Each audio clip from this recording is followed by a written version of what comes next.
68 আলোচনা। আমরা আসলে এখানে এক পক্ষ, এখানে মাননীয় বিরোধী দলীয় নেতা সঠিক বলেছেন। তা আজকে ওঠা উচিত ছিল এই জুলাই গণ অভ্যুত্থানের ফসল হিসেবে প্রথম যে অর্জনটা আমাদের হয়েছিল সেটা হচ্ছে জুলাই ঘোষণাপত্র। তা আমাদের উদ্যোগেই জাতীয়ভাবে সংসদের দক্ষিণ প্লাজায় জুলাই ঘোষণাপত্র ঘোষণা করা হয়েছে। কিছু জবাব তো দিতে হবে। আমি এই জন্যেই এই প্রসঙ্গ তুললাম, আপনি আমাকে 15 মিনিট পরে বন্ধ করতে পারবেন না। আমি বুঝতে পারছিলাম কেন আপনি ওনার পক্ষটা নিয়েছেন, নিজেকে জাস্টিফাই করার জন্য। সেটা আমি প্রথমেই আন্দাজ করতে পারছিলাম। 15 মিনিটে হয়ে যাবে ইনশাআল্লাহ। আকলমন্দ কে লিয়ে ইশারা হি কাফি है। মাননীয় স্পিকার, 68 আলোচনা, এখানে রুলস অফ প্রসিজিওর অনুসারে 1 ঘন্টার বিধি মোতাবেক যেই পক্ষ 68 আলোচনাটা তোলেন তাদেরকে 5 মিনিট হলেও বেশি দেয়া হয়েছে। আমাদেরকে সেই হিসাবে 5 মিনিট কম দিয়ে 2 জনের বক্তাতে দেয়া হয়েছে। আমার এই সময়টা আপনি গণ্য করবেন না দয়া করে। আমরা আসলে এখানে এক পক্ষ। আজকের এই আলোচনাটায় কেন দ্বিপাক্ষিক আলোচনা হলো আমি জানি না। এখানে মাননীয় বিরোধী দলীয় নেতা সঠিক বলেছেন, গণভোট, গণরায় ইত্যাদি প্রসঙ্গটা উনি শেষে বলেছেন। কিন্তু আজকে ওঠা উচিত ছিল এই জুলাই গণ অভ্যুত্থানের ফসল হিসেবে প্রথম যে অর্জনটা আমাদের হয়েছিল সেটা হচ্ছে জুলাই ঘোষণাপত্র। কেউ সেটার প্রসঙ্গ তুললেন না। আমার বন্ধু মাননীয় বিরোধী দলীয় চিফ হুইপ জনাব নাহিদ সাহেব, তারা সংগ্রাম করেছেন। প্রথম দিকে জুলাই ঘোষণাপত্রের সাথে আমরা একমত ছিলাম কিনা বা আমরা তাদের দাবিগুলোর সাথে ঐক্যমত ছিলাম কিনা এই প্রসঙ্গ নিয়ে অনেক বিতর্ক হয়েছে। কিন্তু আমাদের উদ্যোগেই জাতীয়ভাবে সংসদের দক্ষিণ প্লাজায় জুলাই ঘোষণাপত্র ঘোষণা করা হয়েছে আনুষ্ঠানিকতার সাথে। কেউ তো আজকে সেই প্রসঙ্গ তুললেন না। জুলাই ঘোষণাপত্রে আপনাদের দাবি কি ছিল? যে জুলাই জাতীয় সনদ প্রণীত হবে, জুলাই ঘোষণাপত্রে জুলাই যোদ্ধাদের সুরক্ষা দেয়া হবে, জুলাই ঘোষণাপত্র অনুসারে সাংবিধানিকভাবে জুলাই যোদ্ধাদেরকে সুরক্ষা দেয়া হবে এবং এই জুলাই ঘোষণাপত্রকে যেন সংবিধানে ধারণ করা হয়, সেই দাবি ছিল না? কিন্তু আপনারা কেউ বললেন না তো। আমরা জুলাই ঘোষণাপত্র ঘোষণা করলাম জাতীয়ভাবে, তার পরবর্তীতে তাদের দাবি ছিল জুলাই জাতীয় সনদ প্রণীত হতে হবে, যেটা শুরু হয়েছে জাতীয় ঐকমত্য কমিশনের প্রচেষ্টার মধ্য দিয়ে। সেখানে 30টা কি 32টা দল অংশগ্রহণ করেছে এবং এই জুলাই জাতীয় সনদ অনুসারে এখানে 26টা দল স্বাক্ষর করেছে, 30টা দল এখানে অংশগ্রহণ করেছিল আলোচনার মধ্যে। আপনারা তো কেউ বললেন না এখানে অঙ্গীকার নামায় কি আছে। এটা তো জুলাই গণ অভ্যুত্থান হিসেবে আপনি স্বীকার করেছেন। ধন্যবাদ জনাব আক্তার সাহেবকে। আপনার নোটিশটা পড়ি। জুলাই মাস চলছে, এই মাসে 2024 সালে বাংলাদেশে একটি রক্তক্ষয়ী গণ অভ্যুত্থান সংগঠিত হয়। কিন্তু আপনারা কথায় কথায় বাইরে অবশ্যই এটাকে বিপ্লব বলে চালিয়ে দেন। তা আপনারা যে সঠিকভাবে ব্যাকরণ এসছেন সেজন্য ধন্যবাদ। এখন বাংলাদেশের সাধারণ জনগণ এই গণ অভ্যুত্থানের গণ আন্দোলনে অংশগ্রহণ করেছে, এই জন্য আপনাকে ধন্যবাদ জানাই যে শুধুমাত্র কোনো রাজনৈতিক দল অথবা শুধুমাত্র কোনো ছাত্র সংগঠন কেউই এককভাবে এর কৃতিত্বের দাবি না, এটা স্বীকার করার জন্য ধন্যবাদ। বাংলাদেশের জনগণই এই জুলাই গণ অভ্যুত্থান সংগঠিত করেছে। তারপরে আপনি বলেছেন এই নোটিশের মধ্যেই সেই সব মানুষের আত্মত্যাগের বিষয়ে সম্মান জানানো, কিভাবে সম্মান জানানো হয়েছে তার আমি একটু বিবৃতি দেব। এবং জুলাইয়ে যারা গণহত্যায় অংশগ্রহণ করেছিল তাদের যথাযথ বিচারের বিষয়ে আইনমন্ত্রী যথেষ্ট বলেছেন।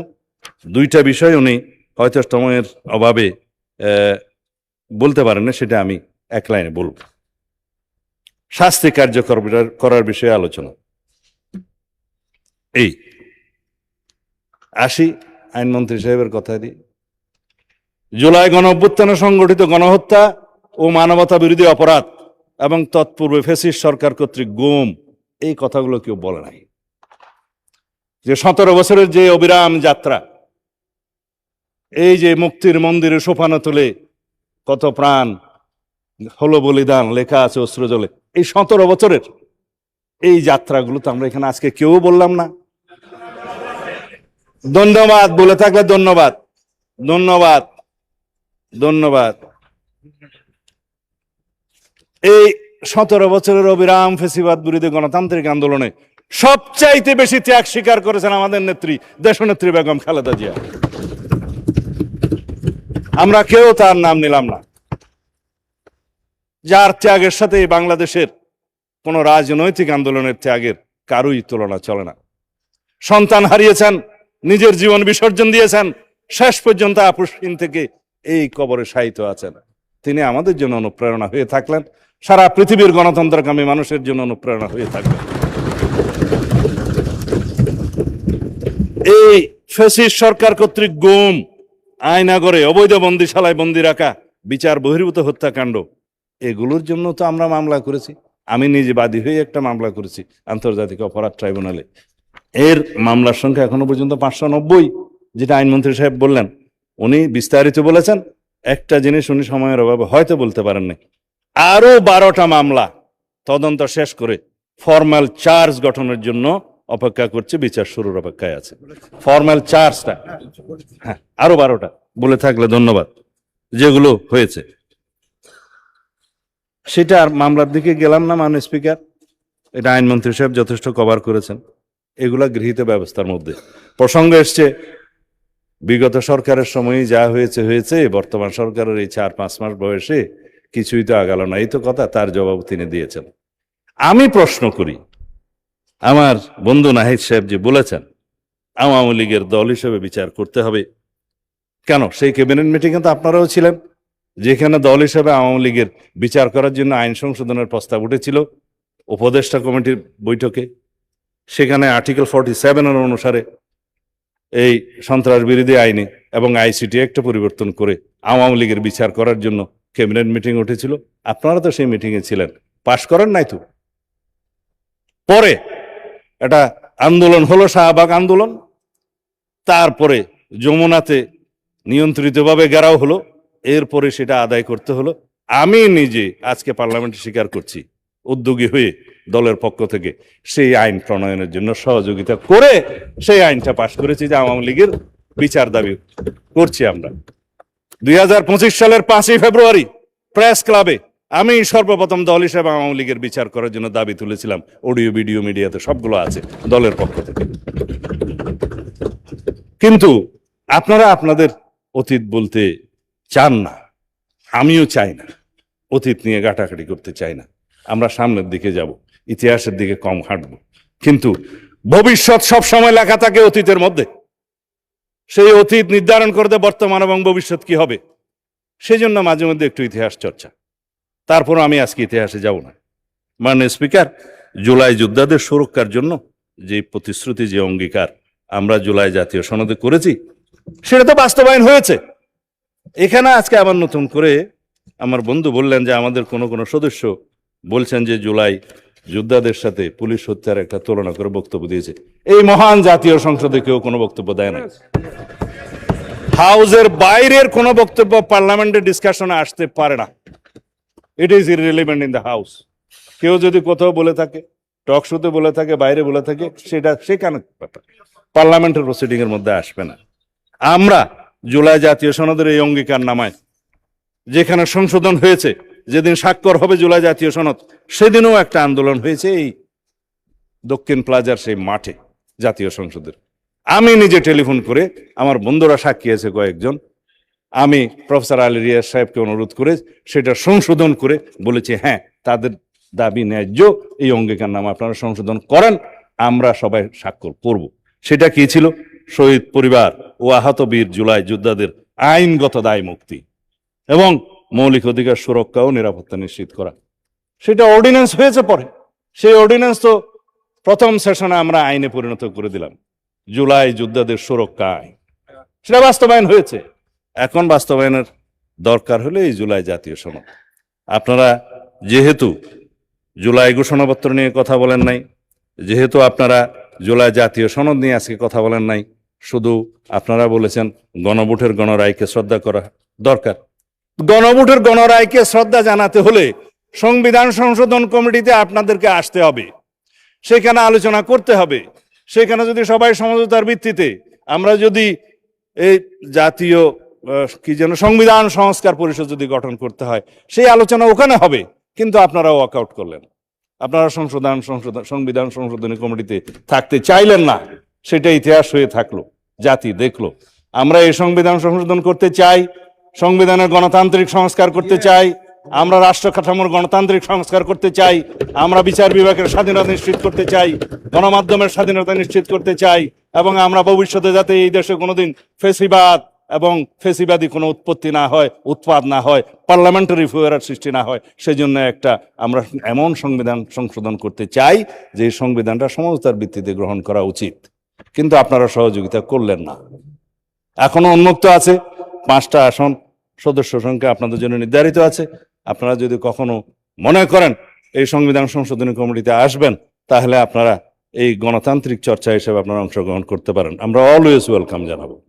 হয়তো আপনাদের রাজনীতি আছে, মাঠের বক্তৃতা দিবেন, গণভোটের গণরায় কার্যকর করা হোক, কিন্তু এই গণভোটের গণরায়টা কিসের উপর ভিত্তিতে ভাই? সব এটা আইনের ভিত্তিতে ভোট ছিল।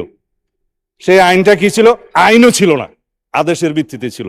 সেই আদেশটাও অবৈধ ছিল। সেই আদেশের মধ্যে তো কোনো সমঝোতা হয়নি।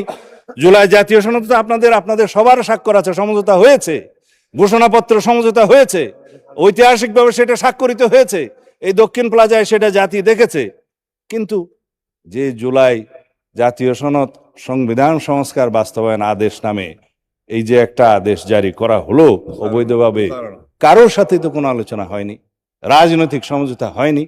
সেই আদেশটা ভয়েড অ্যাব ইনিশিও, সেটার করারই ইখতিয়ার প্রেসিডেন্টের ছিল না, নাই। সেই আদেশের উপর আপনারা গণভোটের কথা বলেন। হ্যাঁ, গণভোট অবশ্যই জনগণের রায়কে আমরা সম্মান দিতে হবে, তার মধ্যে 3.5 কান প্রশ্নে আমরা একমত, যেটা জুলাই জাতীয় সনদের সাথে একমত আছে। গণভোটের প্রস্তাবটা আমি করেছিলাম দলের পক্ষ থেকে জাতীয় ঐকমত্য কমিশনে। কিসের উপর ভিত্তি করে? এই জুলাই জাতীয় সনদের পক্ষে জনগণ আছে কি নাই সেই প্রশ্নে আমরা একটা আইনগত ভিত্তি রচনা করি, আসুন গণভোট দিই। সেখান থেকে তো আপনারা সরে গেলেন। আপনারা এই যমুনাতে অভ্যন্তরে এবং কিনারে বসে একটা কায়দা কানুন করে আদেশ জারি করালেন। সেই কথা আমি আর এখানে বলতে চাই না, মানে স্পিকার। যাই হোক, এখন যে প্রশ্নগুলো তুলেছেন, মাননীয় আইনমন্ত্রীর দিকে একটু উদ্দেশ্য করে বলেছেন মাননীয় বিরোধী দলীয় নেতা, যে 96-তে টেনে নিয়ে গেলেন কেন? অতীত তো কেবল পিছনেই টানে। আমরা তো 86-তে যাইনি, যেতে চাই না। 96-তে গিয়েছি, বিস্তর একটা ছবি আছে, এখনো আপনারা আর্কাইভে দেখলে পাবেন। একদিকে সাজেদা চৌধুরী, আব্দুস সামাদ আজাদ, আমাদের মওদুদ সাহেব এবং মতিউর রহমান নিজামী সাহেব সবাই এক টেবিলে বসে ঘোষণা দিচ্ছে। ইহাকে কি যুগপৎ আন্দোলন বলা যায়? যদি যুগপৎ আন্দোলন বলা যায় তাহলে কি জায়েজ আছে? জোট করেন নাই, ঠিক আছে, মানলাম। আর এই না, আমি আর পিছনে যেতে চাই না। আপনারা এখন পজিটিভলি যেগুলো শুনতে চান সেটা বলি, কারণ মাননীয় না, আমাকে পিছনে টানিলে আরো পিছনে টানিতে হইবে, এটা যাবো না। না না না না, আমি এখন সামনের দিকে যাই। আপনারা চেয়েছেন যে আমি তো সময় তো দিবে না। আমরা কি কি কি কি এই যে আপনাদের এই নোটিশের প্রেক্ষিতে কি কি কার্যকর ব্যবস্থা গ্রহণ করেছে সেটা, এবং আপনাদের কি কি আজকে দাবি আছে সেটা বলি শুধু। মাননীয় বিরোধী দলের নেতা বলেছেন, জনাব নাহিদ সাহেব বলেছেন, জুলাই জাদুঘর, স্মৃতি জাদুঘর 5ই আগস্ট খুলে দেয়া হোক। এটা আজকেই সংবাদ সম্মেলন করে সাংস্কৃতিক মন্ত্রণালয় থেকে জানিয়ে দেওয়া হয়েছে, 5ই আগস্ট জুলাই স্মৃতি জাদুঘর খুলে দেওয়া হবে। মাননীয় প্রধানমন্ত্রী সেটা উদ্বোধন করবেন।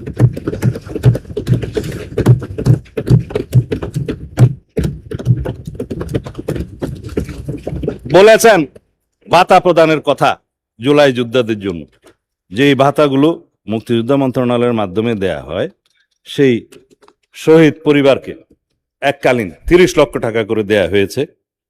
এবং জুলাই যোদ্ধাদের শ্রেণী আছে, ক শ্রেণী, খ শ্রেণী, গ শ্রেণী। বেশি যারা আহত তাদেরকে ক শ্রেণী, তারপরে মাঝারি খ শ্রেণী, তারপরে একটা গ শ্রেণী। ক শ্রেণীকে 5 লক্ষ টাকা, খ শ্রেণীর আহতদেরকে 3 লক্ষ টাকা এবং গ শ্রেণীকে 1 লক্ষ টাকা করে আর্থিক সহায়তা প্রদান করে।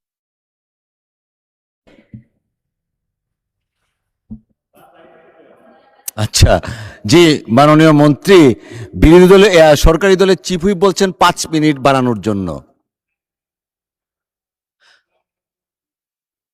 এত আপনারা কৃপণ কেন? আচ্ছা ঠিক আছে, একটু এক্সটেন্ড করলাম, 3 মিনিটস অ্যাডেড, 8 মিনিটস, 8 মিনিট, ধন্যবাদ। আচ্ছা, এরপরে তো আপনারা সংসদে আজকে বিরতি দিয়ে বাসায় যাবেন, আর তো কোনো কাজ নাই। মাননীয় স্পিকার, জুলাই শহীদ পরিবারকে, এটা আপনাদের প্রশ্নের উত্তরে কি কি আমরা করেছি সেটা না শুনলে তো হাফ ডান হয়ে গেল। শহীদ, আমি অতীতে যাব না, বলতে দিয়ে আর কি, সামনে যাচ্ছে।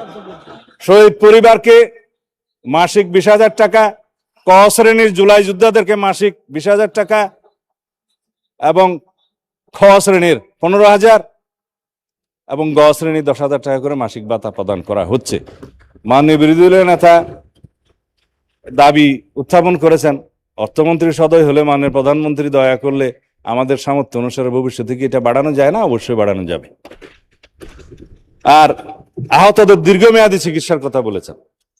আমরা নিজেরা যখন ইন্টারিম গভর্নমেন্টের সময় চলছিল, মাননীয় প্রধানমন্ত্রী তখন দলের চেয়ারপারসন, ভারপ্রাপ্ত চেয়ারপারসন, আমাদেরকে প্রত্যেককে নির্দেশ দিয়ে আমরা পঙ্গু হসপিটালে যেখানে যেখানে যাওয়া আমাদের সামর্থ্য অনুসারে আমরা সব সময় চেষ্টা করেছি তাদেরকে সহায়তা করার, বিদেশে চিকিৎসা দেওয়ার।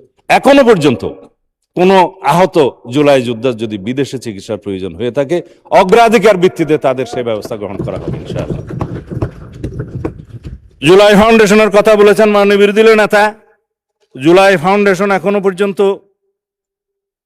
আছে, বজায় থাকবে এবং জুলাই ফাউন্ডেশনের উত্তর সেটার কর্মকাণ্ড বৃদ্ধি করার জন্য এবং জুলাই ফাউন্ডেশনের মাধ্যমে তাদেরকে কি কি আরো সেবা দেওয়া যায় ভবিষ্যতে সেটার যথাবিহিত ব্যবস্থা করার জন্য ফাউন্ডেশনের যে তত্ত্বাবধায়ক মন্ত্রণালয়, তারা সেই ব্যবস্থা গ্রহণ করবেন। মাননীয় প্রধানমন্ত্রীর সম্মতি দিয়েছেন, অধিদপ্তর আছে আলাদা। আমরা এই আমাকে একটু বলতে দিবেন তো, তাইলে ওরা আবার আপনার সময় দিতে হবে। যাই হোক, আমরা জুলাইয়ের চেতনাকে ধারণ করি, রাজনীতি করি না। আমরা জুলাইয়ের চেতনাকে ধারণ করে কোনোদিন রাজনীতি করতে চাই না এবং সবাইকে নিষেধ করব এই জুলাই বাংলাদেশের সকল মানুষের, যারা ফেসিবাদ বিরোধী গণতান্ত্রিক আন্দোলনে দীর্ঘ 17 বছরের আন্দোলনে যারা শহীদ হয়েছেন, গুম হয়েছেন, খুন হয়েছেন, মামলায় হামলায় জর্জরিত হয়েছেন, তাদের সবারই এই জুলাই, সারা সমগ্র বাংলাদেশের মুক্তিকামী মানুষের এই জুলাই। আমরা এই জুলাইকে ধারণ করি। কৃতিত্ব যেন আমরা কেউ দাবি না করি।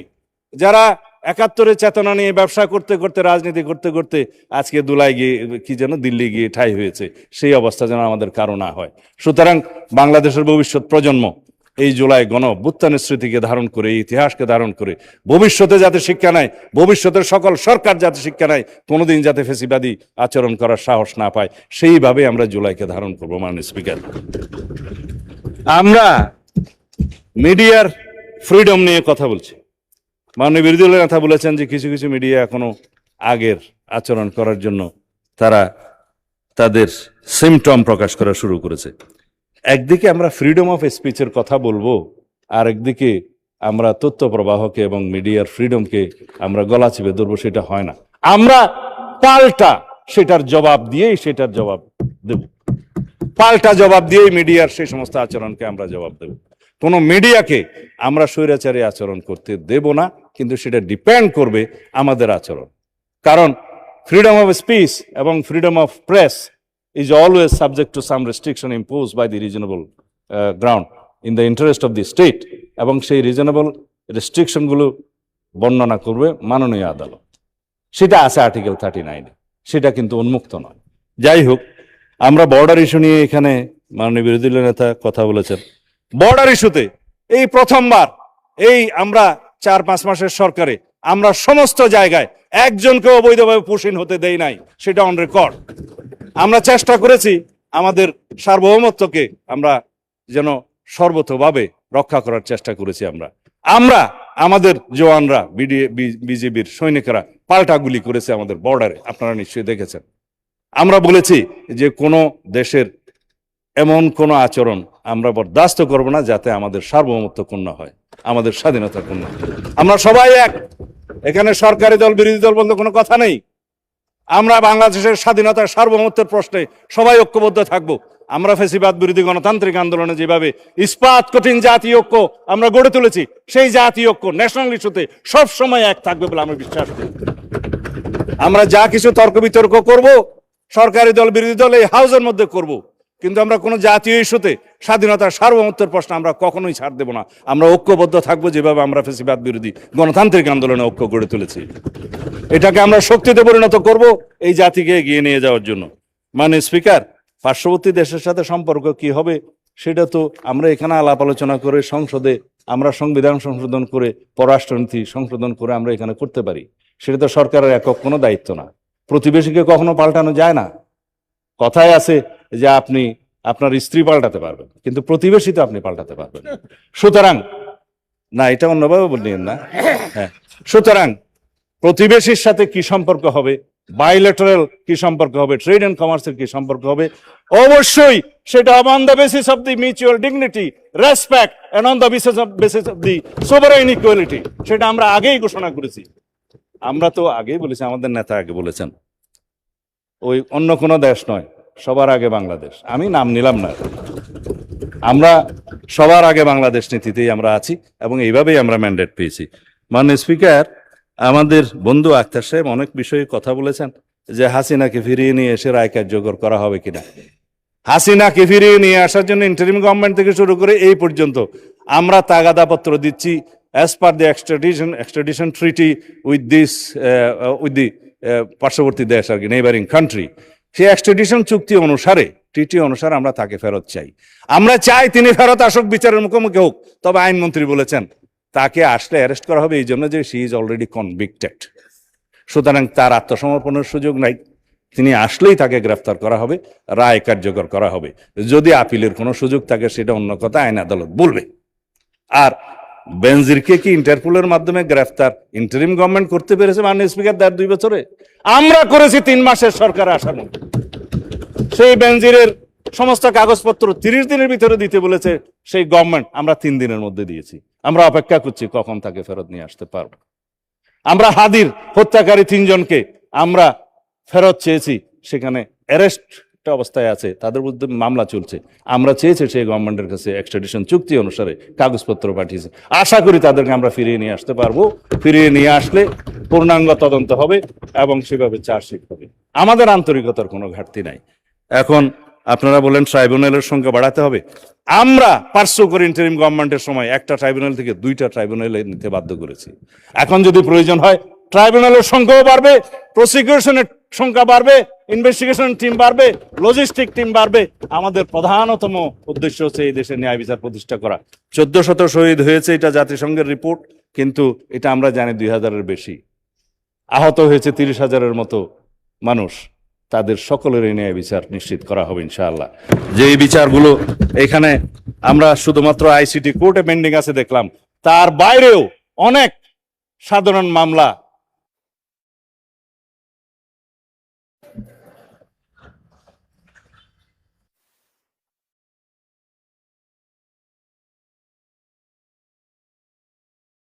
না, ঠিক আছে, মাইক দিয়েই বলেন, 2 মিনিট বলেন, মাইক দিয়েই বলেন। মাইক লাগবে না, গলা বড়া আছে। না, 2 মিনিট আপনি মাইক ছাড়া দেন। যে মামলাগুলো পেনাল কোডের আন্ডারে বিভিন্ন জায়গায় মামলা বিচারাধীন আছে, সেই সমস্ত 800 কতজন শহীদের তালিকা আমি এখানে পেয়েছি। মুক্তিযোদ্ধা মন্ত্রণালয় যেটা করেছে সেই তালিকা অনুসারে প্রত্যেকে তো আর মামলা করে নাই। যারা মামলা করেছে তাদের সমস্ত মামলাগুলো পেনাল কোডের আন্ডারে সমস্ত জায়গায় চালু আছে। সেই মামলা ইনশাআল্লাহ সমাপ্ত করা হবে। যে মুক্তিযোদ্ধা মন্ত্রণালয় থেকে একটা কাগজ আমার কাছে আছে, শহীদের সংখ্যা তারা গেজেটভুক্ত করেছে 843 জন, এবং বিভিন্ন শ্রেণীর ক, খ এবং গ শ্রেণীর আহত সব মিলিয়ে আছে আপনার 15,212 জন, এর মধ্যে শহীদ সহ। এই 15,212 জনের মধ্যে শহীদের সংখ্যা 843 বাদ দিলে বাকি সবাই আহত, গুরুতর আহত এবং অন্য গ শ্রেণীর আহত। তারা যদি মামলা করে ব্যক্তিগতভাবে, যারা করেছে তাদের সংখ্যা এখানে আছে, আমি কাগজ ঘাটতে হবে। তো সেই মামলাগুলো এই বিচারের মধ্যে। যারা জুলাই শহীদ, জুলাই যোদ্ধা, আহত যোদ্ধা, যারা 2 চোখে অন্ধ হয়েছে, 1 চোখে অন্ধ হয়েছে, তাদের অবশ্যই যদি মামলা করে তাদের মামলা ন্যায় বিচার নিশ্চিত করা হবে। কিন্তু যদি সরকার পক্ষ থেকে মামলা করা হয়ে থাকে সেই মামলাতেও বিচার হওয়ার সম্ভাবনা আছে। আমি আশা করি যারা শহীদ পরিবার আছেন, যারা আহত জুলাই যোদ্ধা আছেন, তারা প্রত্যেকেই তাদের ন্যায় বিচারের জন্য আদালতে যাবেন। ইনশাআল্লাহ আমরা ন্যায় বিচার নিশ্চিত করব। এর বাইরে যে সমস্ত তথ্য আমার দেয়া ছিল, সময়ের অভাবে আমি আর দিচ্ছি না। তবে আজকে এই ইস্যুটি যিনি এনেছেন, জুলাই শহীদদের মধ্যে 829 জনের বিপরীতে থানায় মামলা হয়েছে 751টি, অপমৃত্যু 1টি, সিআর মামলা 33টি, আন্তর্জাতিক অপরাধ ট্রাইব্যুনাল 48টি, এগুলো বিচারাধীন আছে। আমিও একজন বিচার প্রার্থী হিসেবে আইসিটি কোর্টে মামলা করেছি, সেই মামলা এখনো তদন্ত বাকি আছে। তবে আওয়ামী লীগের দল হিসেবে যে বিচার করা হবে সেই তদন্ত এখন গুরুত্ব